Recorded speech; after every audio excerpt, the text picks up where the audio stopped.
మనకున్న ఇండివిజువల్గా వెళ్తే ఏం జరిగి ఉండేదంటే ఖచ్చితంగా మనం కొన్ని సీట్లు సాధిస్తాం, అనుమానం లేదు దాంట్లో. ప్రభుత్వంలోకి అడుగు పెడతాం లేదు నాకు తెలియదు. నేను పోయినసారి జరిగిన దీని పరాభావం అనండి, దెబ్బనండి, ఓటమి అనండి, అది నన్ను చాలా ఆలోచన తీరు మార్చుకునేలా చేసింది నన్ను. కొన్ని జగన్ అనే వ్యక్తి కూడా తెలుగుదేశాన్నే టార్గెట్ చేసి మనల్ని వదిలేస్తే మేబీ ఒంటరిగా పోటీ చేసేవాడినేమో. జగన్ తాలూకు చాలా కీలకమైన లక్షణం ఏంటంటే ఎవరిని స్పేర్ చేయడం. అతను సొంత చెల్లినే స్పేర్ చేయని కూడా మనల్ని ఎలా స్పేర్ చేస్తాడు. గజం కేవలం 15,500 రూపాయలతో 150 గజాల భూమి కేవలం 23 లక్షలు మాత్రమే. అతనికి ఈ రోజున వైసీపీ నాయకులు కూడా చెప్తున్నారు, ఊరంతా శత్రువులు పెట్టుకున్న వ్యక్తి నాయకత్వంలో పనిచేస్తూ ఉన్నారు, జాగ్రత్త. లేదు, ఊరంతా శత్రువులు అతనికి, జాగ్రత్త. మీరు అతని కింద నడుస్తూ ఉన్నారు, మీరు ఆయనకి నాయకత్వం కింద. రేపొద్దున మీకు కష్టాలు వస్తే మళ్ళీ పవన్ కళ్యాణ్ దగ్గరికి రావాలి, గుర్తుపెట్టుకోండి.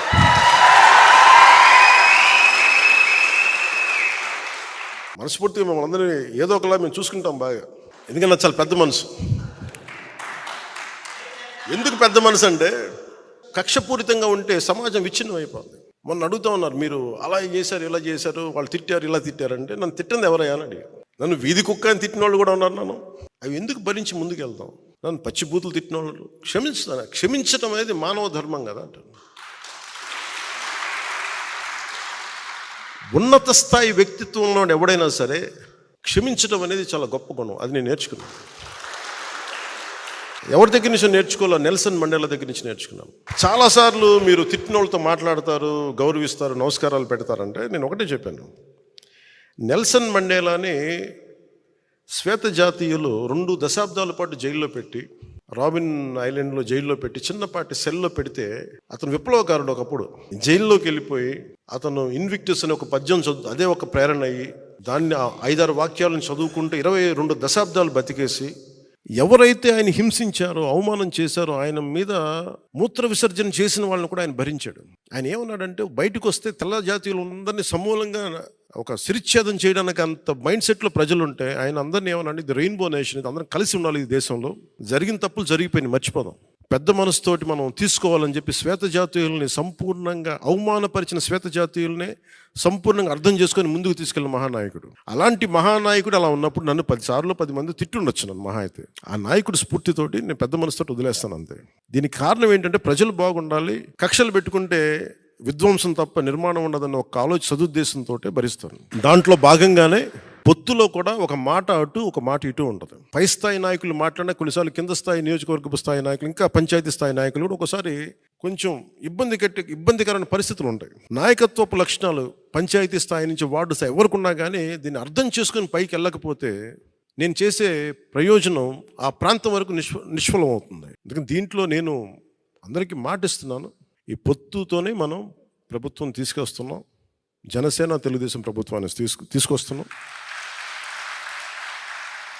దీంట్లో కొన్ని ఆటుపోట్లు తప్పవు, భరించాలి. ఒక మాట ఎక్కువ ఉంటుంది, ఒక మాట తక్కువ ఉంటుంది. అల్టిమేట్గా మన అందరికీ కావాల్సింది ప్రజా సంక్షేమం. కామన్ మినిమం ప్రోగ్రామ్ కింద రాష్ట్ర ప్రయోజనాలకు ఏమేమి చేయాలి, రాష్ట్ర ప్రయోజనాలకి ఏమేమి ఉండాలి, మనకి ప్రజలకు ఎలాంటి కార్యక్రమాలు కావాలి, ఎలాంటి పాలసీలు ఉండాలి, ఎలాంటి భవిష్యత్తు చూపించాలి, కామన్ మినిమం ప్రోగ్రామ్ కింద వస్తుంది.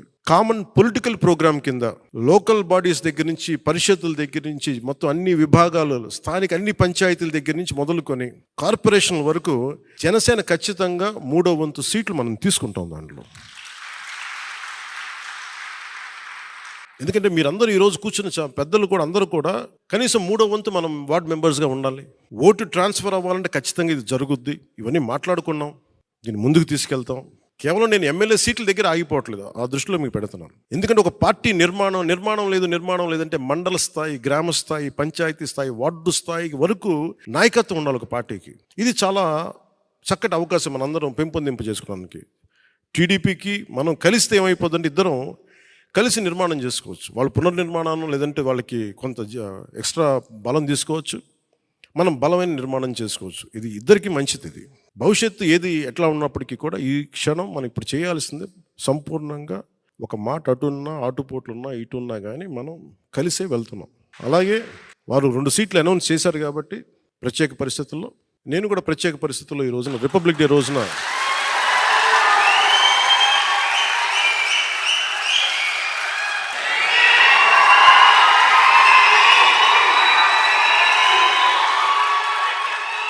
నేను కూడా ప్రత్యేక పరిస్థితుల్లో వాళ్ళు 2 సీట్లు అనౌన్స్ చేశారు కాబట్టి నేను కూడా 2 సీట్లు అనౌన్స్ చేస్తున్నాను ఈ రోజున. అది పరిస్థితులు అలాంటివి. సో నాకు కూడా ఒత్తిడి ఉంటుంది, పాపం చంద్రబాబు గారికి కూడా ఒత్తిడి ఉంటుంది, నాకు కూడా ఒత్తిడి ఉంటుంది. కాబట్టి ఆ ఒత్తిడిని నేను కూడా తట్టుకోవడానికి రిపబ్లిక్ డే రోజున నాకు ఆర్ అక్షరం బాగుందనిపించింది. రిపబ్లిక్ డే RRR లాగా రిపబ్లిక్ డే రోజున రాజోలు రాజానగరం సీట్లు నేను అనౌన్స్ చేస్తాను.